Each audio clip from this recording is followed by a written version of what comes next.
Welcome to BARI Banter, where we talk everything bariatric surgery with the people that know it best, the patients. I'm Shannon, and I'm here with my co-hostess with the mostest, Lita. So sit back, relax, and remember, sip, sip, sip. Well, welcome back to another episode of BARI Banter. Good to have you here, my lovely Lita. How are you? Oh, it's nice to not be on the questioning end again this Not year. on the question? Not this week. It was a little bit daunting last week, I'm not going to lie. Yeah, you were sweating a little bit. I did notice that. So, interesting day today. I wanted to bring it up because we went down to the fertility place. And one thing I've got to say is at schools, they really need to pick up their game with sex ed because I have no idea how the whole system works. And it was educational. It was very educational, wasn't it? Yeah, it was very educational, especially when she was talking about, when's the right time to try for a baby. What does she use? Mucus? Mucus. I was like, oh wow, that's Graphic. worse than moist. That was very graphic. But to be fair, when we walked out of there, we talked about the sex ed. I said, I'm probably not the most sophisticated person when it comes to sex ed because I, for one, was 21 before I realised girls didn't pee from their vagina. Oh my God. Literally, I always thought girls peed and it was up front. It was a mystery, And an you didn't unsolved realise mystery. that we had 3 holes instead of 2. Yeah, you guys are more complicated. They need, like, if you had a handbook of, like, females versus males, the females one would be so thick. You guys are quite complicated, aren't you? In fairness, like sex ed, we use a banana to represent what you guys have. So, like, you know. They don't really have a fruit to describe what a female's about. Oh, yeah. I was just, like, constantly sitting there like, tell me more. Show me the pictures. Yeah.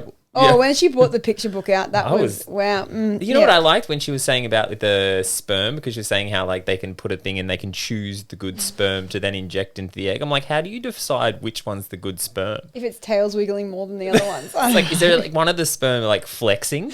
You know, it's like, pick me. I'm the superior one.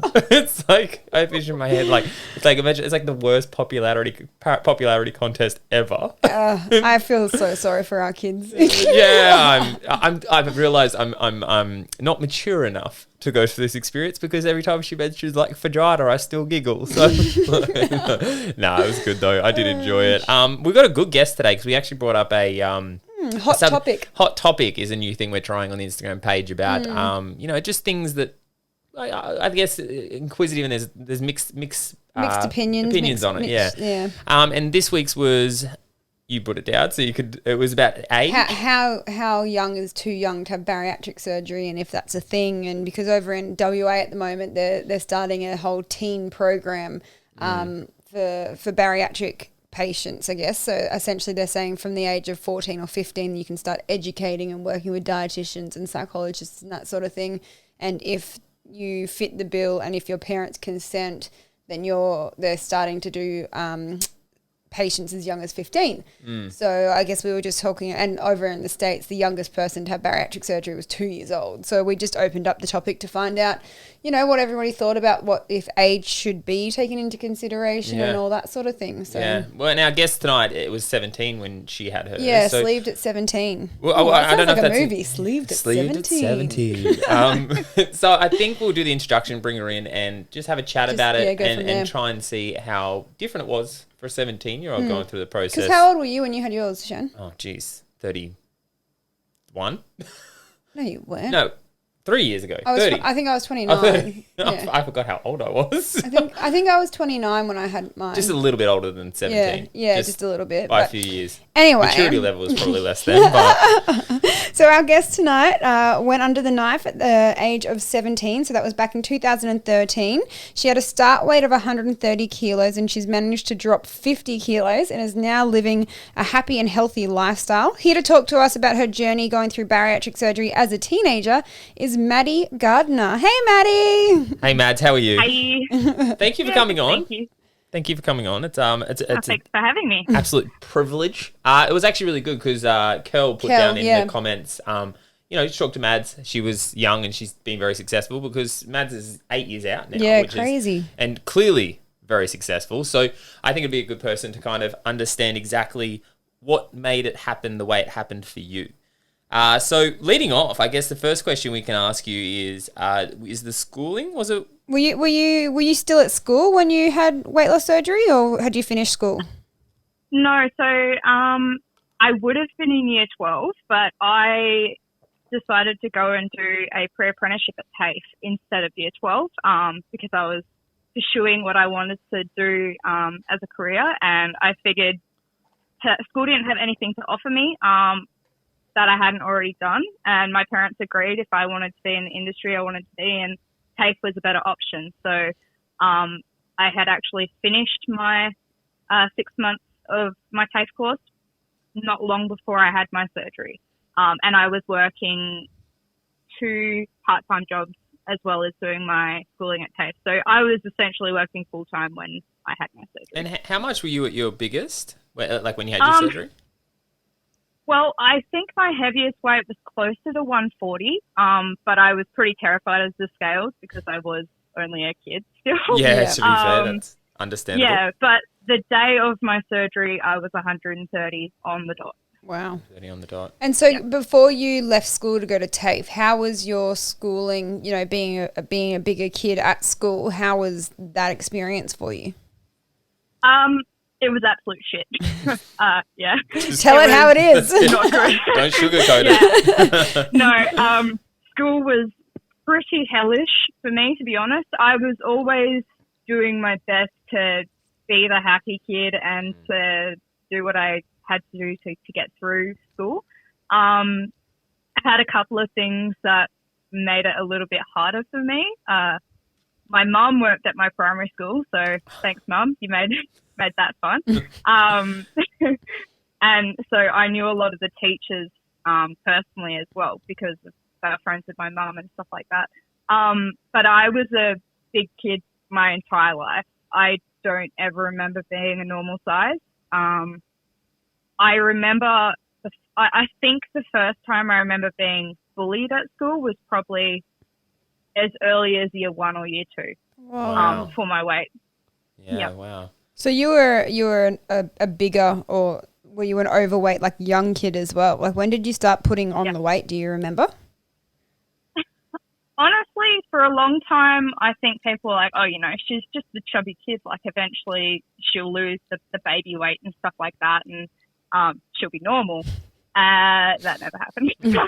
I think normal's overrated anyway. No, yeah.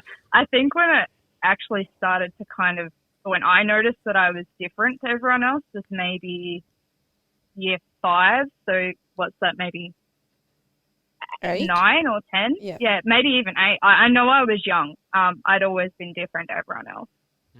So when did surgery come on your radar? Like when was that, put forward to you? So I spoke to my parents about it when I was 16. And, you know, that gave me the 1 year waiting period to then have my surgery done when I was 17. It's that long ago now, I can't remember the exact conversation, but I remember something pushed me over the edge and I'd been miserable for months.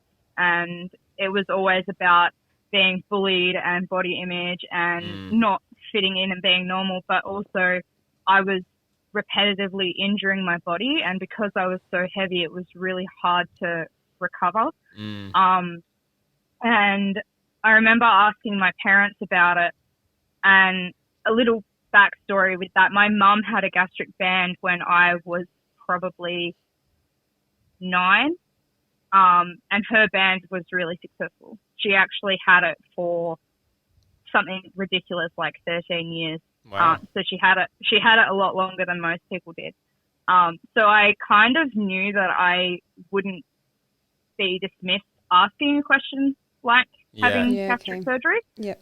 For a long time, Mum did say, you know, she tried to help me, and she'd say things like, I'm doing this because I don't want you to have surgical intervention like I did. I don't want you to go through what I went through. And unfortunately, I still got to that point, but I don't regret choosing surgery one bit. Yeah, so like obviously we talk to guests usually when they come on and we talk about like what they've tried before having surgery and the different diets, and like did you feel like you've been through a lot of different diets and different ways of trying to lose weight prior to actually going through surgery? Even though you were very young, obviously you still would have tried a lot of things. Yeah, so with my mum being overweight for my young life as well, she was always on fad diets, and I usually got suckered into doing it with her because you remember like they used to do magnets and stuff. Oh no, mum's on a diet. We're all gonna die. It was kind of like that. Like it was kind of like that. So whenever she was trying something, we all kind of did it. And so I tried a lot of different stuff. But you know, I was young, and even though we were doing that, it was the whole you finish what's on your plate. You can't leave the table until we say so, kind of thing. And a lot of it came down to portion sizes. But back to the original question, I did try a lot of different things. I was a very active kid. I played sports competitively. I tried different diets. I tried the worst diet I ever did. I think I was maybe 12. And my mum took me to a naturopath, and they put me on a blood type diet. I've heard of this. Yeah, which was not fun because I have the rarest blood type. I'm an AB negative. And I was basically confined to cardboard. It was not good. And I stuck to it for probably 2 months, and I didn't lose a single kilo. Wow. Because that's supposed to be the food that is, so your blood type is supposed to want certain foods, so they give you the foods that blood type is supposed to have, and so your very rare blood type just wanted you to eat cardboard. It was okay, so it wasn't cardboard, but it was like no flavor, nothing. I couldn't have dairy, which sucked because I'm a cheese freak. I had to only have like soy milk, and the only bread I could have was rye bread. Like, it was very restrictive. There was a lot of vegetables I couldn't eat. It was ridiculous. Like, I don't remember it because it was so long ago, but I do remember it being like torture. Yeah, it sounds like it. It sounds like it took all the fun out of the game. So your mum, after having the band, has she just kept the weight off since the band, or she had revision or anything like that? So, mum did have revision. So she had her band, and like most people, when you get to a certain length of time out, you do have some regain. But she was pretty okay with her regain. Like, she wasn't worried about getting off or anything. She was a healthy weight, and she was happy and strong and whatever. It wasn't until, I think it was 2 years ago, she just wasn't well, and she wasn't really letting on to what was wrong with her. And she wasn't sleeping at night because she had such chronic reflux. She got to the point where she had to sleep sitting up. Otherwise, she was aspirating like stomach fluids and stuff like that. And we basically had to bully her into getting her band removed because she was terrified of having it removed and putting all the weight back on.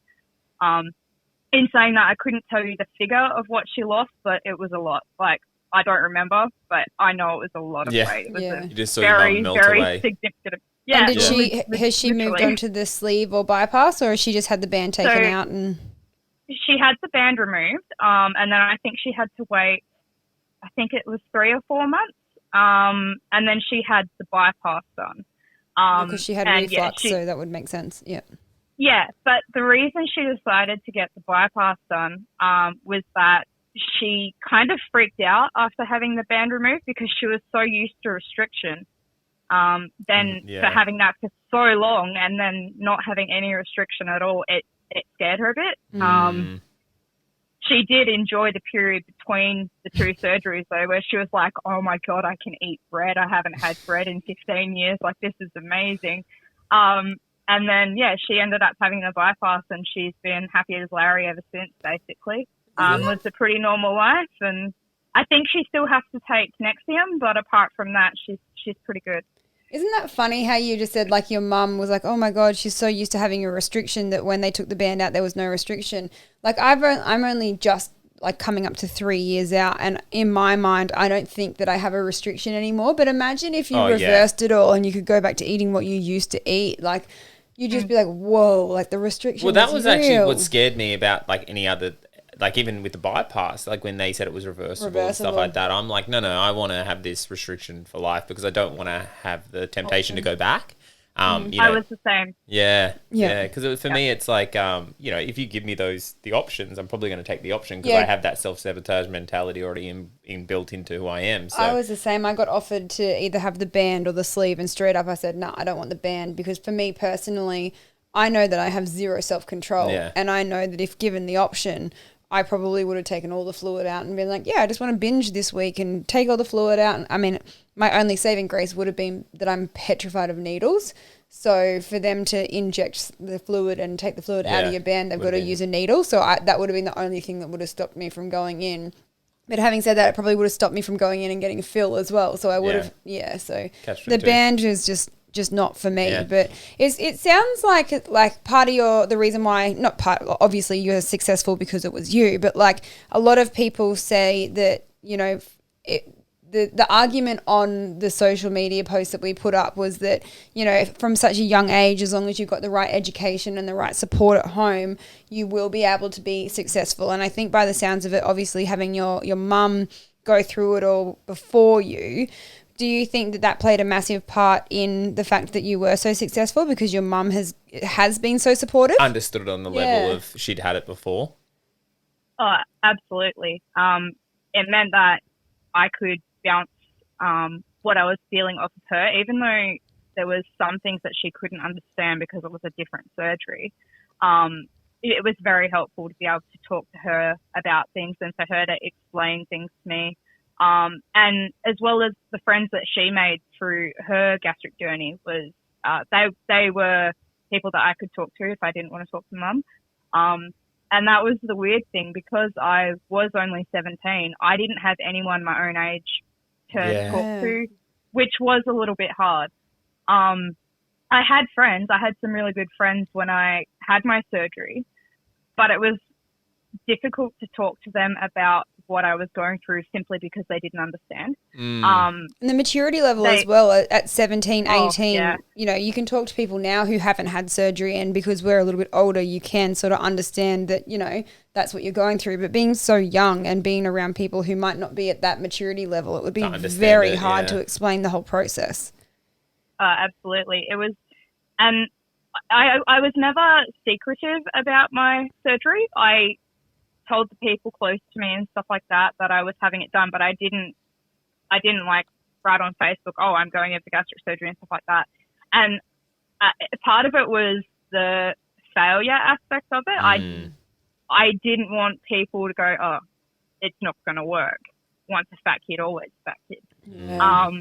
That was a hard thing, but because I didn't air it around town, and I grew up in a small country town in the southwest of WA, where everyone knows everyone and no one can do anything without the whole town knowing about it. Because I hadn't aired it, I then had my friends constantly being asked if I was a drug addict, because suddenly I lost all this weight and, it doesn't make sense. How does she go from that to that so quickly? You're like, drug addict, bariatric patient, drug addict.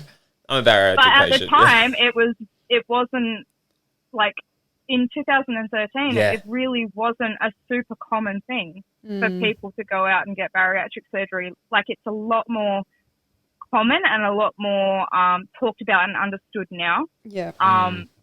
Even in my mum's friends, a lot of them were like secret banders or secret sleevers and stuff like that, where they only told their immediate family and that was it.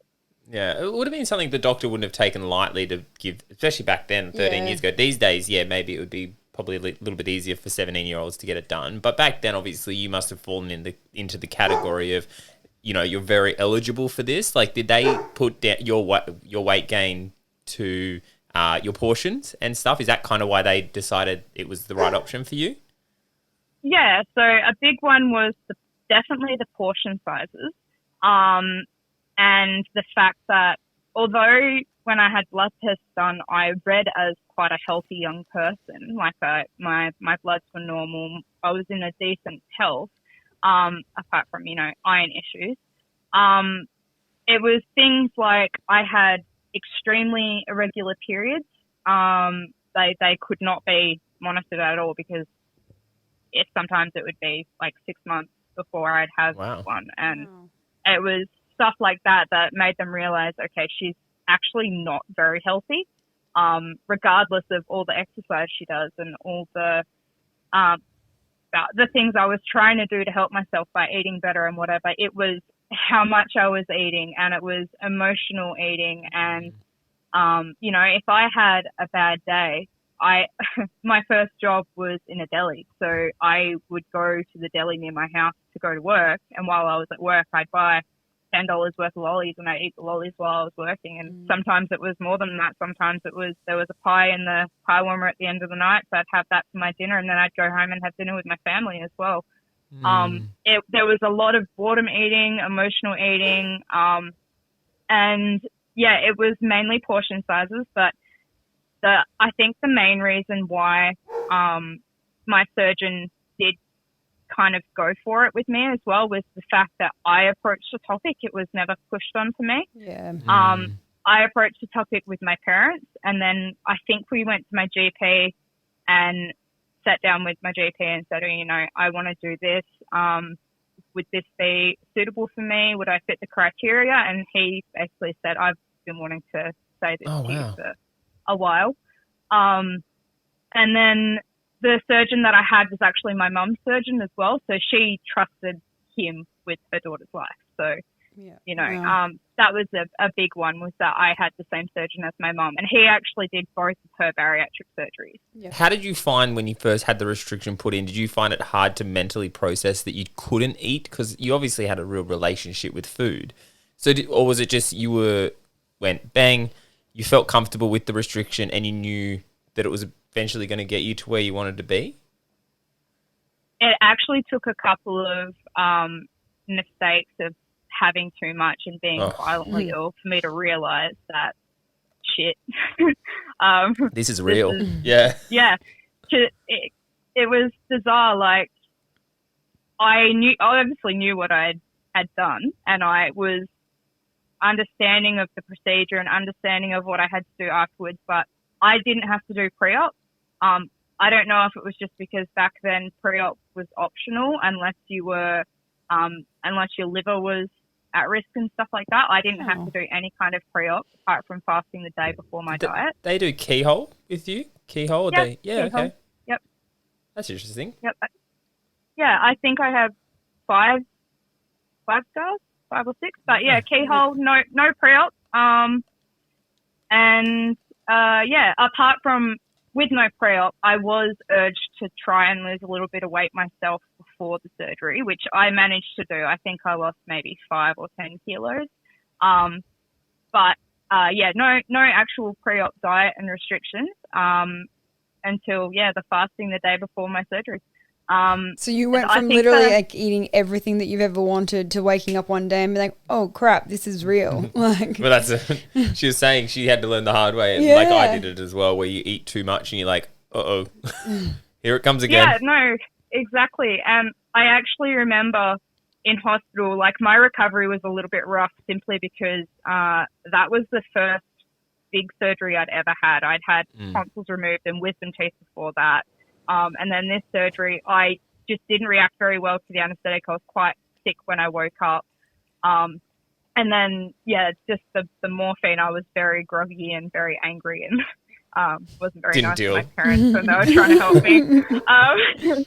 But I remember they're like, you have to try and drink your water. And I just remember flat out being like, I can't. I had a sip and I instantly just felt horrible. And I'm like, no, I'm not going back to that. Yeah. And it took me a little bit to realize, no, you have to. You just got to keep sipping on it throughout the day. Like I obviously knew that before going into the surgery, but it was that instant restriction and the instant full and the pain uncomfortable that I was feeling. experiencing. Yeah.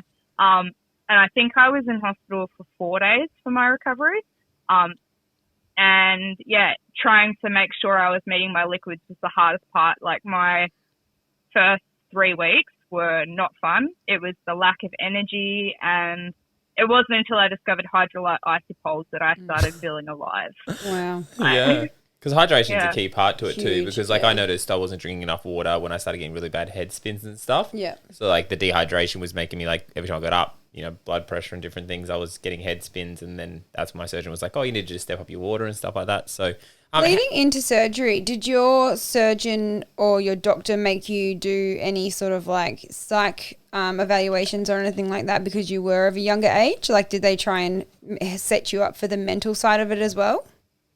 So I was actually trying to think back about this. I think I saw a psych. I can't exactly remember. Like, it was 7.5 years ago. It's kind of hard to remember. But I'm pretty certain I saw a psych, and I saw a dietitian a lot more than most people would. I think I saw the dietitian probably, I think it was once a week for 2 months to start with. And she was doing kind of psych stuff. So I don't know if maybe they bundled it together. So it wasn't super overwhelming for me. But yeah, there was a lot of evaluation because I was young, and them constantly asking me if I understood what was going on. And there was definitely a psych evaluation, yeah. Yeah, like now that I think about it. Like now that I think about it, there was a couch and I was laying on it and I was like talking to this person. And they kept asking, how are you feeling? Yeah, are you okay? Are you okay? Tell us about your childhood. So how long after surgery, like when you started losing the weight, did you start to realise, did you ever feel like people started treating you differently or? Oh, absolutely. I actually remember I didn't weigh myself for like the first probably 5 months. I just wasn't interested in getting on the scales. I wasn't interested in really knowing what was going on. And I didn't see change for a long time. And then, I started getting attention from boys, and which was something I had never experienced through high school and that kind of thing. Whenever that happened when I was in high school, it was that I was the punchline to some horrible joke. Yeah.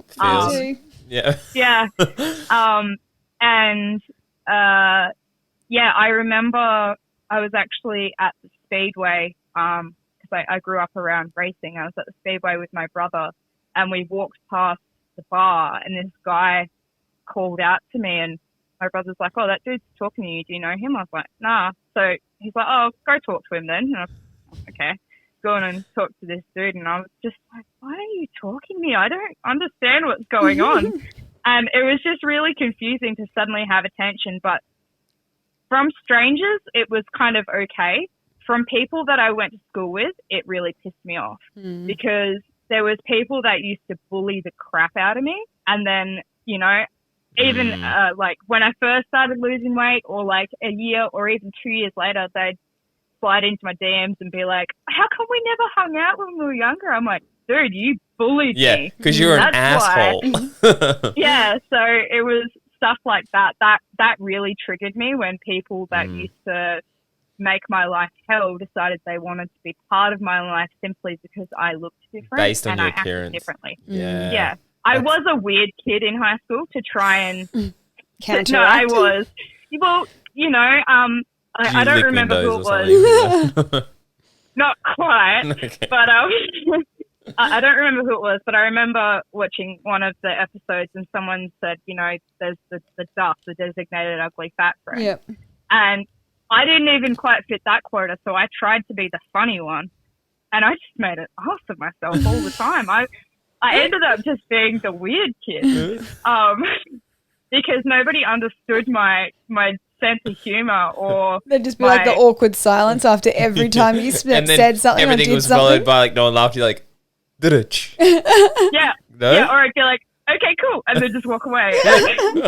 So I was very different as a teenager. Like, I am an awkward adult, but as a teenager, I was just weird. So on your socials not too long ago, you posted a photo of you in your grad dress, in that beautiful blue grad dress, and then a photo of you when you were 19.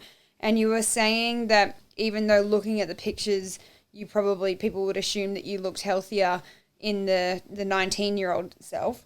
But you were saying that, at 130 kilos, you were actually a lot healthier than what you were when you were weighing 65 kilos. What was sort of, like, do you think that, being 19, you just started drinking, you just started, like, entering into, like, adult world, so to speak. Do you think that you had a lot of pressures and, like, your hormones and everything played a part? Were you Did you feel pressured to keep on losing weight or like? Yeah, so the being unhealthy at 65 was actually that in myself, I felt like I'd lost way too much weight. I was really weak. I'd always been a very strong person physically. But at 65 kilos, I felt really weak, and I was forever getting colds, and I was feeling run down all the time. And yeah, the binge drinking with your friends on the weekend, that was not okay, but I was 19 years old and that's what we did. We would go out clubbing and we'd go see bands and we'd go on a 4-day bender, and it was perfectly normal because that's what 19-year-olds do, but it's not what bariatric patients do. Yeah. But even at 65, I had never met my target BMI, and that was half of my body weight. I'd lost 65 kilos and got to 65. I think my target BMI, like my target weight to the BMI to be right, was about 55. And there was no way in hell I was ever going to get to that. I was never going to let myself get to that because I hated myself at 65. Like I said, I just didn't feel well. Yeah. Like how long after surgery was it when you hit 65 kilos? Like, I lost all my weight in the first 10 months. In the first, so okay, wow. So you were at 65 after 10 months after surgery. So do you feel like you were focusing on fueling your body, or do you feel like you were just using the restriction to continue to lose weight?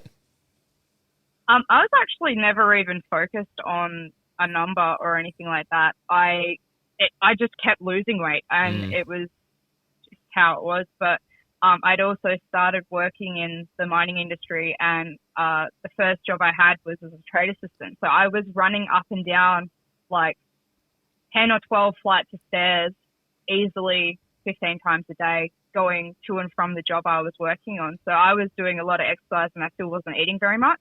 Yeah. So yeah, I really wasn't fueling my body. I hadn't really found what food my body liked at that time either. Yeah. You know, I was young as well, so I wasn't really educated with nutrition. Yeah. I was figuring it out as I was going.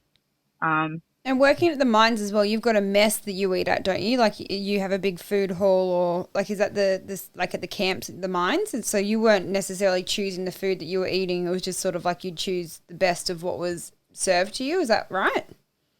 Not where I was working. So the places that I've worked at, I was local, so I wasn't having to stay at camps and stuff like that.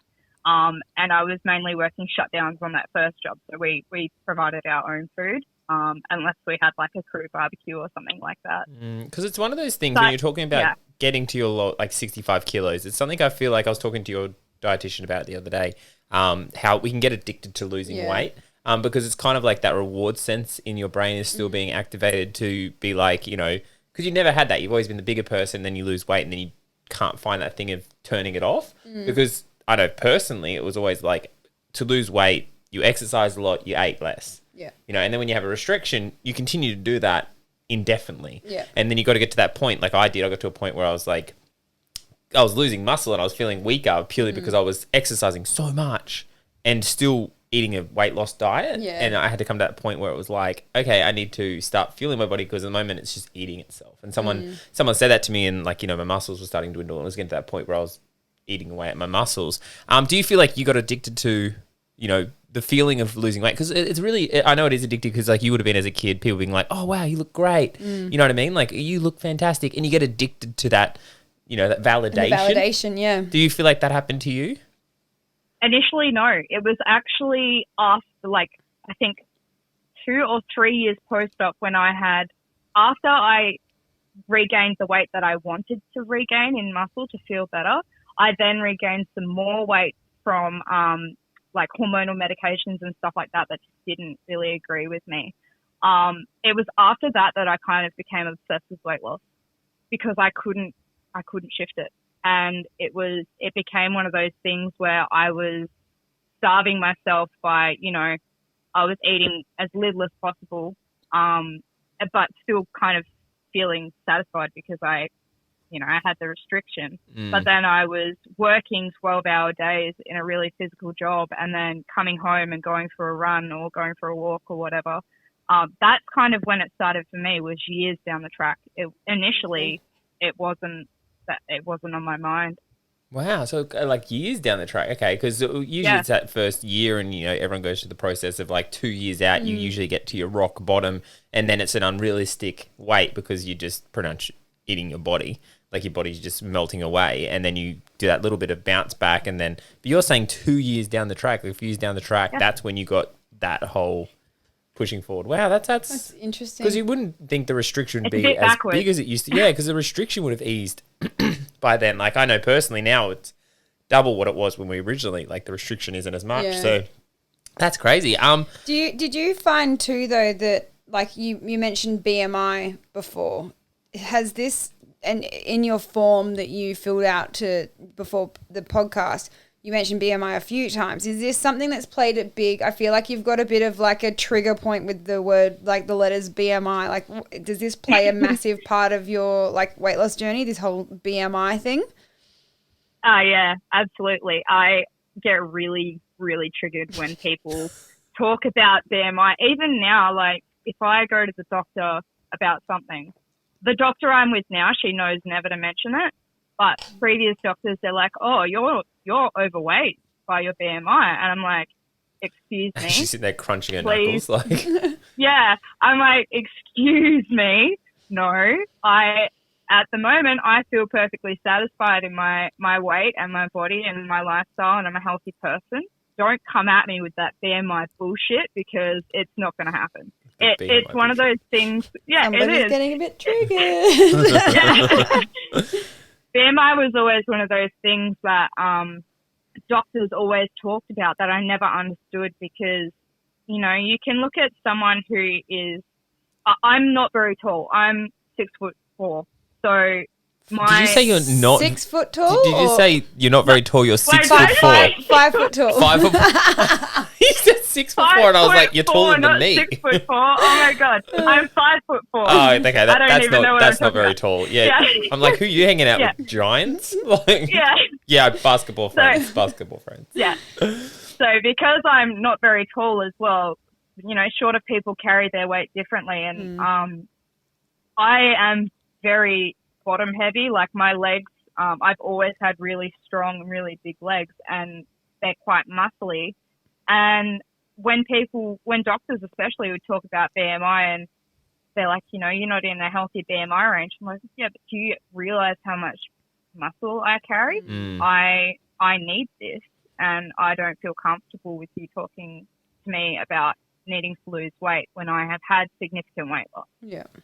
You talked about, like, you've been quite active your whole life. I saw, like, you've done swimming carnivals and different things like that. You mentioned in your form that you over-exercise. So for someone who was quite physical before, how would you say over-exercising, how you were over-exercising? So it was kind of like what you touched on, that I was eating very little, but I was putting more energy out than I was putting in. Yeah. So this was actually in the first year and a half, 2 years that I was doing that, where I decided that I would try running, which I hated and I still hate. But at the time I lived on a hill, so I was mainly downhill that I was running. So, I would get home from a 12-hour shift. I would get changed. I would go for a run. I'd come home and I'd be exhausted and I'd just go to sleep. Like I wasn't eating properly. I wasn't, so for me, like it was more the energy input output that wasn't healthy rather than the over exercising, I suppose. I was, doing a little bit of just like weights and stuff to help with the muscle gain. But I still was eating very, very little compared to the amount of exercise I was doing in those first 2 years. And do you think that was because you were still wanting to lose the weight? Like you were still in that weight loss mentality? It wasn't a case of you weren't so much looking at your body as a whole, you were just looking at losing the weight? It was more that I wanted to try and tone up my loose skin, which I now know doesn't happen. Yeah. it was stuff like that. Like I used to say to myself, I'm going to run till I don't jiggle anymore. But you just keep jiggling. Yeah. Yeah. So it was more that kind of thing. Because I have a lot of tattoos, and at the time I wanted to keep getting lots of tattoos, and my first one was on my side, and it goes onto my stomach as well. And I then was really kind of like, kind of wish I didn't put that there because I don't like this skin. One day I would like to maybe get rid of it. And I remember like just Googling all the different ab exercises you can do to like tone up and stuff like that.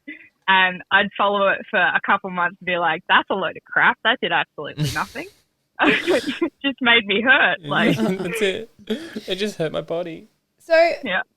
you obviously you were sleeved quite young. Do you think No. not you. No, do you think has that affected your hormones? Like, what was it like being? Obviously, you were going through all of that prior to having surgery, but do you think that it changed anything? Like, you mentioned that your periods and things like that, they were so irregular. Do you think it's like helped or hindered? Or are you regular now?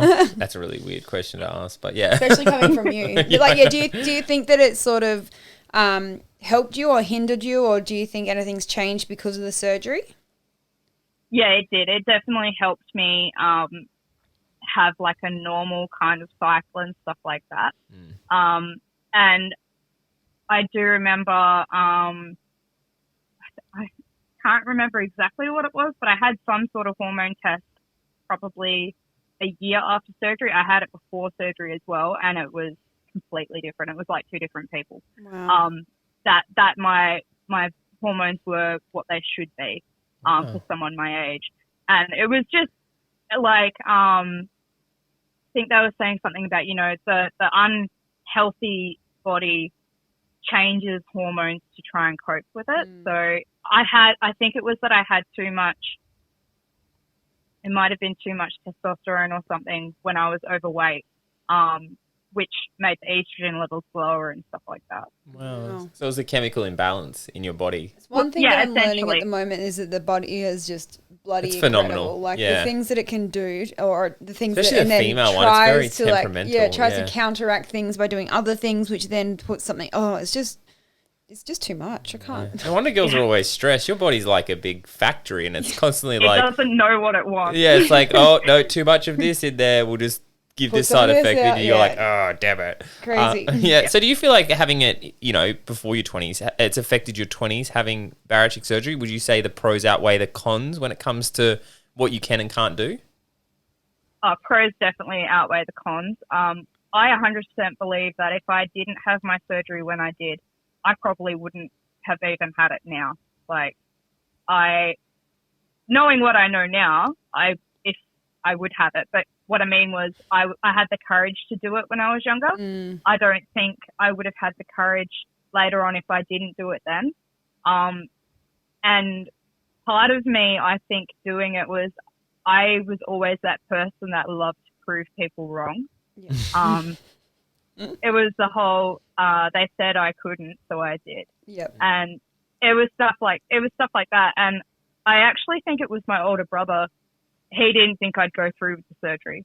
And then, you know, when he came and visited me, post-op in the hospital, it was kind of like, oh my God, you did it. Like, I'm very proud of you.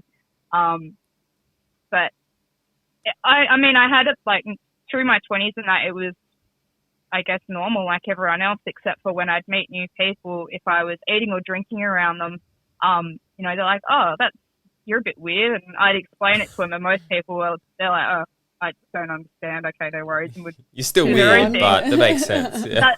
The hardest one was actually drinking, like going to pubs and going to parties and stuff like that, when people would try and egg you on to play things like beer pong and stuff like that. And, you know, they fill your cup all the way up and then it lands in your cup and you've got to drink it. And I'm sitting there with this cup for an hour and they're going, oh, we're not playing with you ever again. You can't do this properly. So you've never experienced a beer bong? No, I have. Just not very well. I could probably do it now, but yeah, you're 8 years out now. She's saying, I think she's saying she did it prior to being 17. No? Is that... Or have you done it since? Yeah, that's Mum, it. don't listen to this. I was going to be like, feel like with the restriction, doing a beer bong would be quite hard. I'm like, oh, she bet. Yeah. I couldn't even do a Jaeger bomb, let alone a beer bong. No, the hardest thing with me actually was like another terrible thing that I did while I was in my late teens, early 20s was that I would choose alcohol over food so I could go out with my friends. They're like, oh, we're going to the pub tonight. I'm like, cool. I'll put my dinner back in the fridge. I'll meet you guys at the I'll meet you guys at the pub, and I would choose not to eat simply so I could get drunk with my friends. Wow, you took the whole eating's cheating to a whole nother level, didn't you? Yeah. And did you find that you were always the drunkest in the room because alcohol hit you harder? Like she's like, I don't remember. So I assume I was. Because I know it depends. I used to lie to them about how much I'd had before I got there. Yeah. But I also was heavily drinking for quite a while that I sort of built up a little bit of a tolerance to it. And I got to the point where I was, I guess, borderline normal with alcohol. Yeah. Unless there was shots involved, that never ended well. Yeah, it never does. I think that's the lesson that I've learnt now too. Like shots will just put me on my butt. Like there's no ifs or buts about it. Like and wine will put you to sleep. Wine puts me to sleep. Shots makes me like the Queensland Christmas party. I had 2 shots of tequila before we even started the night, and people were like at 6 o'clock they're walking up and they're like, "Whoa, Lita's wasted already," and I was like, "I'm not. I've just had 2 shots." Lita has a thing when her boobs come out, you know she's had too many shots. Oh, shut up. There's no evidence of that. There's no evidence. I guess one way you could kind of like put it into perspective, like a couple years out, what I could do that was not a good thing was my 21st. I drank a bottle of Jaeger before I actually even went to my own party. And then, I don't remember very much at all. But, 21, so that was 3-4 years post-op. I can't count. And 4. Yeah. I probably did the whole let's not eat and let's just drink. And I know I finished a bottle of Jaeger to myself before I left my house. I also know this because my birthday was Maddie's movie Madness theme, and I'm a Star Wars fan, so naturally I dressed as Darth Vader. But I got drunk before I left and didn't even take my helmet with me, so I was just running around in like a black skin-tight outfit. People are like, what are you supposed to be? You did well to get out, because I have a Jaeger story as well, and like it's a running story between me and my friends, because I left home, came home an hour later, don't remember coming home, but apparently Mum said, you came home with a free bucket. That must have been the one I was vomiting into. So you did a lot better than I did by the sounds of that. Yeah. I can't do any of that now. I stopped going out and stopped I don't really go out drinking very often. And now when I do, I can't drink super excessive amounts. I'm super thankful for it. Yeah. But yeah, I was going to say that's got nothing to do with the surgery. That's just called you getting old, unfortunately. Yeah. No, that's awesome. So you would say with, being 17, I think what plays a huge part, and when we come back to like the whole being young, have bariatric surgery and stuff like that, I think with you a key point to make is your support through family and stuff played a big part. Do you feel it played a big part in your success? Yeah, if I didn't have my mom, then, there was no way I could have been as successful as I was. She was great. And even to the point where if she told me she was worried about me when I was, running and not eating and stuff like that, she'd pull me up and she's like, what are you doing? You need to actually look after yourself. So even that side of things that she could, because she'd been through it herself, she could see the telltale signs of when I wasn't really looking after myself and kick my ass back into gear. And because I actually moved into my granny flat at my parents' house maybe 3 or 4 months after surgery, so I kind of was on my own for the most part as well. Like I wasn't always with them, even though I could go and see them as much as I wanted. I wanted to be able to have my own life and figure my own stuff out, but she could still check in on me and she could still go, oh, yeah, okay, I see what you're doing. Maybe try this or whatever. Yeah, because I've heard a few stories lately from other people who their parents haven't because they haven't gone through the surgery, they've almost enabled the old habits. Yeah.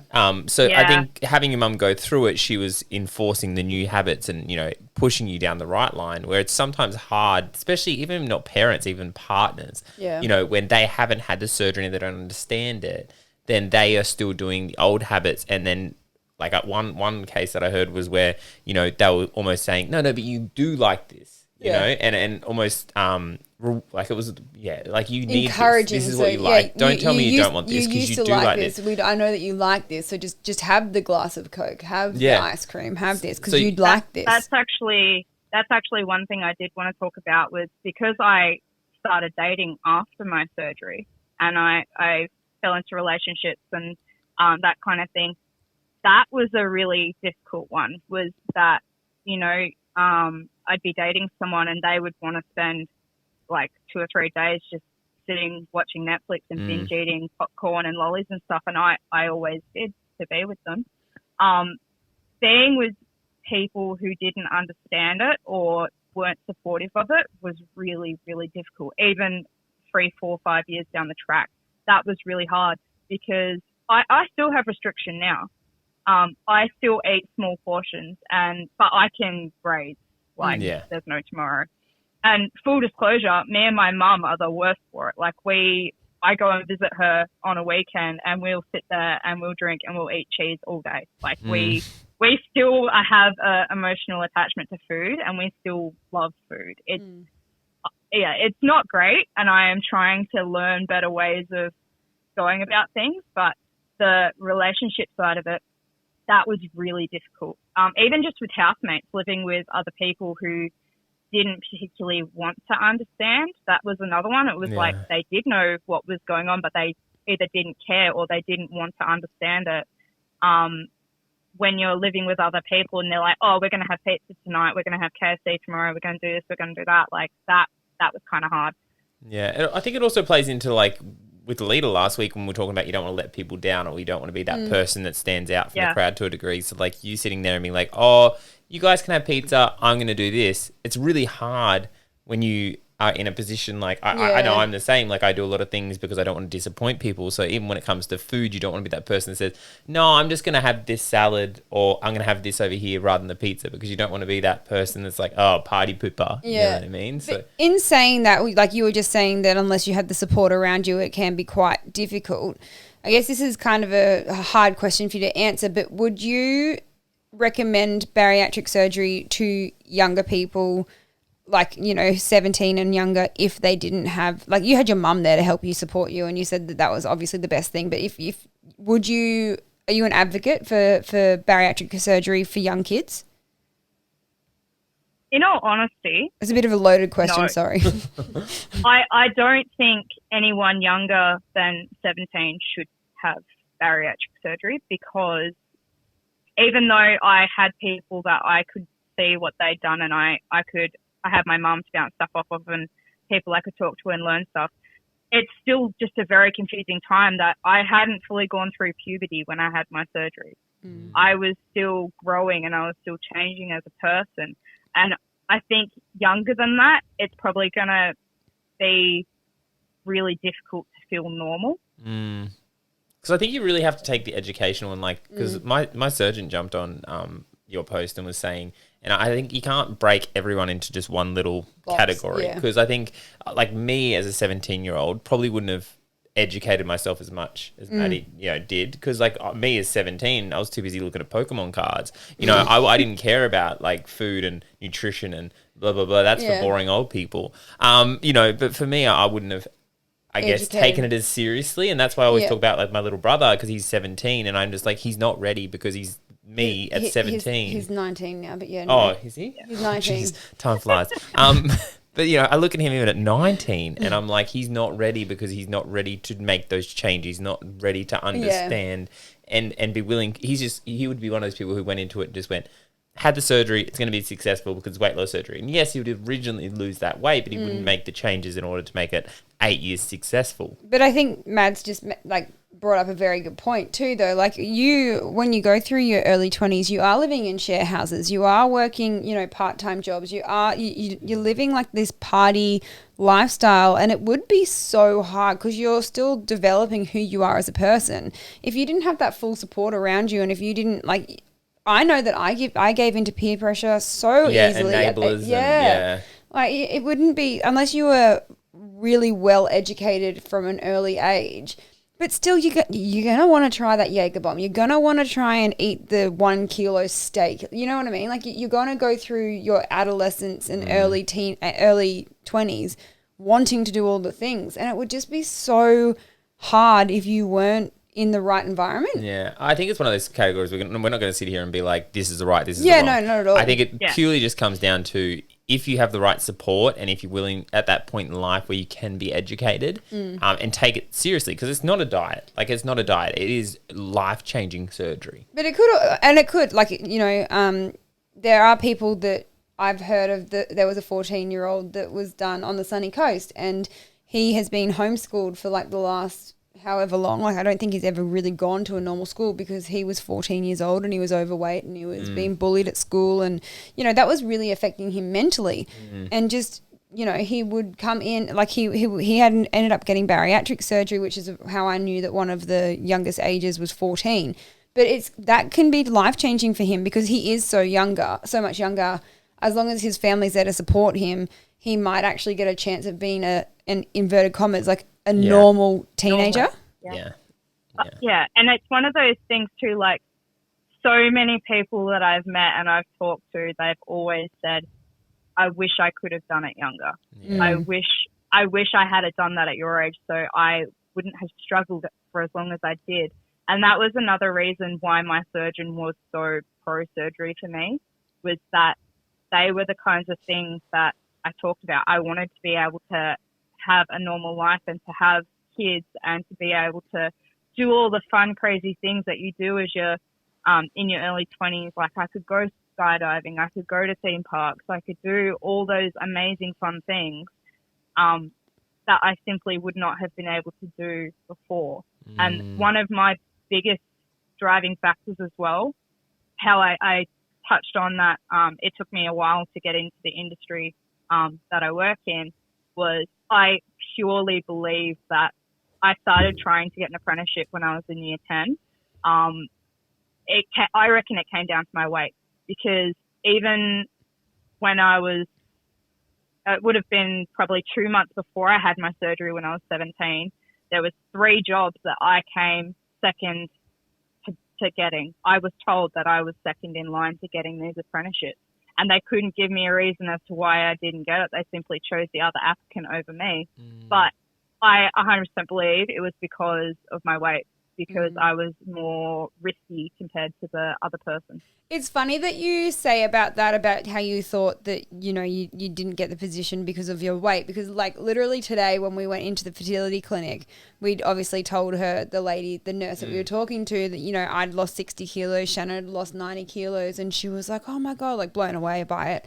But she was like, it's really interesting because she said, if you both had been sitting here as an overweight couple coming and talking about fertility planning and all that sort of thing, she would she didn't say she'd dismiss us, but she said she was pretty much sit here kind of being like, well, in order for you to be able to succeed in this, you should probably go and try and lose some weight. And she was like, it's hard to, she goes, because you don't want to bring it up because it's a sensitive topic, but also you're going in there and spending thousands of dollars to try and fall pregnant, and you're not even helping yourself, sort of thing. Like, that was and I was just kind of like, wow, isn't it funny that because we appear to be fit, healthy people, she's just like not even that, she is not dismissing us at all. Well, that was like someone was saying, I can't remember if it was in a podcast, but I remember having a conversation about like how health issues sometimes, like, you might have had a health issue in the past when you were overweight, but you went to the doctors and they would have just dismissed it because you were overweight.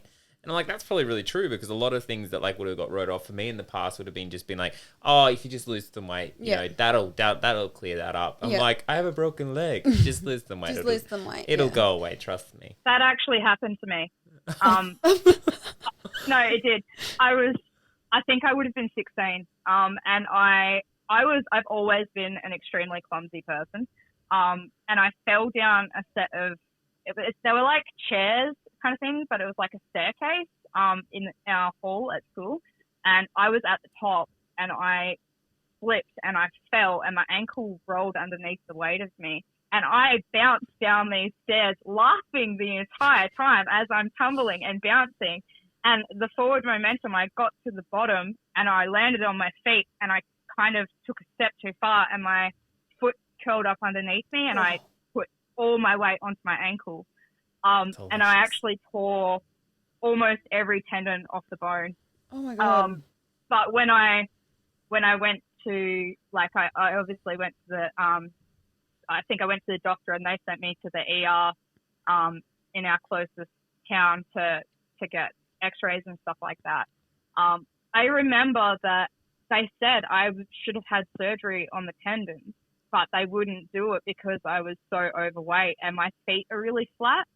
And my feet are flat because I'm overweight and all that kind of stuff. And they're like, no, you just lose some weight and your ankle will be fine. I literally had to wear a metal ribbed ankle brace for 3 years.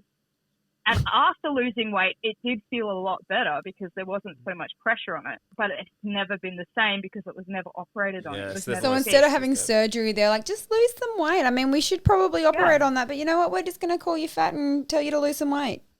Yeah, they're like, she's 16, it's fine. People that young, their tendons magically stick back. They bounce back, it's all right. But sir, my neck's broken.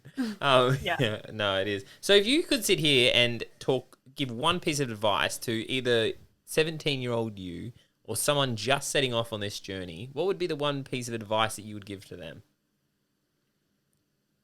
To myself, I would probably tell myself to pay attention to my body a little bit more in those first couple of years, to try and pay attention to what the changes that it was going through and to look after it a little bit better, especially with all the binge drinking I was doing. For someone, like anyone, regardless of age, I always say when people ask me about surgery and they approach the topic, I'm like, you know, you've made the first step by even talking about it and asking the questions. My biggest piece of advice is to do as much research as you can. And I now tell people about the Instagram community, which I didn't know about until last year. I had followed a few people here and there, but it wasn't until I saw they were like sharing other people's stuff in their stories. And I was kind of like, what's this about? And then I kind of discovered it. But I tell people, you know, now there is this great community that you can see other people's journeys and see that everyone is different and every journey is different. And it's how you prepare yourself, how you react to the change and the situations, and that you be really patient with everything that is happening. Yeah, no, I think you have a very mature head on your shoulders. Yeah. Like the way you talk about it, it's like, you know, I guess you're 8 years I was out. gonna say she's had 8 years, 8 years to think about it. You kind of have lived it for 8 years. I've also been through some shit, so. So obviously your goals have changed since when you were 17 and, you know, you're a little bit older now. So what are your goals going forward now? Well, as we were talking about previously, I've just had a setback with my back and my goals are quite often work orientated because a lot of my personality is about me being a boilie. Like I absolutely love my job and what I do. But I've recently found out that I have quite a bit of disc damage, which is disc degeneration. So it's not going to get better. And now I have to leave my career and find a new career. And that's really hard to come to term with. But my goals prior to finding this out, I really wanted to do more weightlifting this year. I wanted to try and strengthen. It originally started because I hurt my neck at work last year and my physio told me to go to the gym to strengthen my upper body to help my neck cope with wearing my welding helmet for long periods of time. And I decided that I just really enjoyed it. Like I'd always kind of loved lifting weights. I don't like cardio, but I like lifting weights. And I wanted to do that more this year, but I've kind of been told, no, you're not allowed to do that now. So I'm currently reevaluating my goals and trying to decide what I want to do. But I'm just focusing on living a balanced lifestyle and doing the things that make me happy. Like, I spent a long time not focusing on what made me happy, but focusing on things that I thought I should be doing. What made other people happy? Yeah, or it was, oh, you're this age, so you should be doing these things. Like, for quite some time, I felt pressure in finding that person that you settle down with and you have kids with, because I was at that age. Mate, I'm 32 and I've only just found that person, so you've got plenty more time. I'm there now. I definitely have my person now. We've been together for nearly 2 years. Yeah. Oh, wow. And, we've got lots of exciting things happening, but it's, learning that we need to find what is going to make us happy what works for and you. do what makes us, do what makes me happy rather than what everyone else expects me to do. God. See, that it took me to my 30s to realize that. Stop living by what society expects and start living by what you actually want. Because, it is. I got the same thing. I got married at 21 and it was like because I thought society expected me to do it.